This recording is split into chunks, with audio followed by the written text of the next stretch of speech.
और अब बात ग्वालियर की, जहां एक दुकानदार पर कई लोगों ने हमला बोल दिया। करीब दर्जन भर लोग एक साड़ी की दुकान पर जा पहुंचे और दुकानदार पर टूट पड़े। लेकिन दुकानदार की पत्नी ने न सिर्फ अपने पति को बचाया बल्कि हमलावरों को भी अच्छा सबक सिखाया। पहले दुकानदार से उधारी, फिर मिला उधार का तकादा, तो दुकानदार से ही रंगदारी। ग्वालियर में एक ऐसा ही मामला सामने आया है, जहां साड़ी की दुकान में एक महिला ने उधारी में खरीदारी की, लेकिन 2 दिन बाद ही वो महिला फिर दुकान पर आधम की। कुछ साड़ियां देखने के बाद महिला लौटने लगी, लेकिन दुकानदार ने महिला से पुरानी उधारी चुकाने को कह दिया और बस समझो यही गुनाह हो गया। महिला गुस्से में घर चली गई और फिर दुकान पहुंचा महिला का पति और उसके कुछ साथी, जिन्होंने दुकानदार पर हमला कर दिया।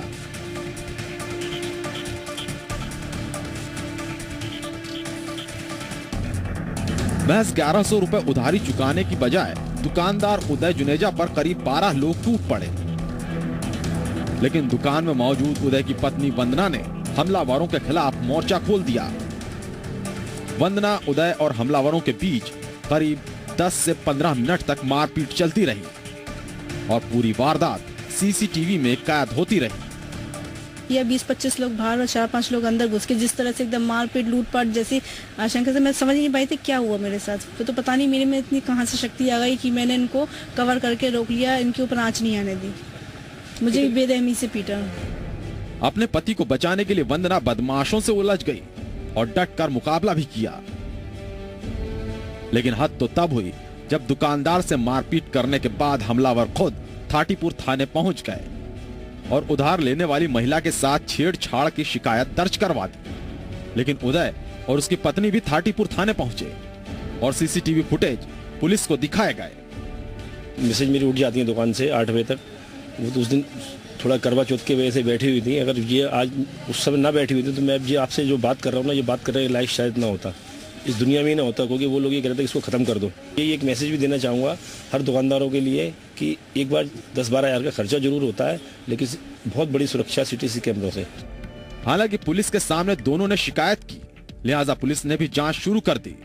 दुकान में लगे सीसीटीवी कैमरे के फुटेज भी बरामद किए गए, लेकिन उधार लेने वाली महिला के साथ छेड़छाड़ की पुष्टि नहीं हुई। जाहिर है इसके बाद हमलावरों के खिलाफ मारपीट समेत कई धाराओं में मामला तो दर्ज होना ही था।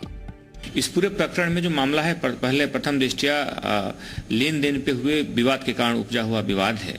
और इस प्रकरण में पहले एक महिला दुकान में सामान खरीदने आई और उसमें कुछ सामान को देखने को लेकर के विवाद हुआ। वो महिला चली गई, उसने कुछ और लोगों को भेजा जिन्होंने आकर के दुकान के अंदर उसमें विवाद किया। एक दुकानदार से पहले तो उधारी की गई और फिर उधारी के लिए तकादा क्या हुआ, उससे मारपीट शुरू हो गई।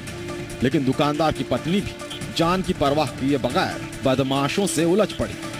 दोनों की तरफ से पुलिस ने शिकायत भी दर्ज हुई, लेकिन सीसीटीवी फुटेज ने केस को पानी की तरह साफ कर दिया। सुशील कौशिक, जी मीडिया, ग्वालियर।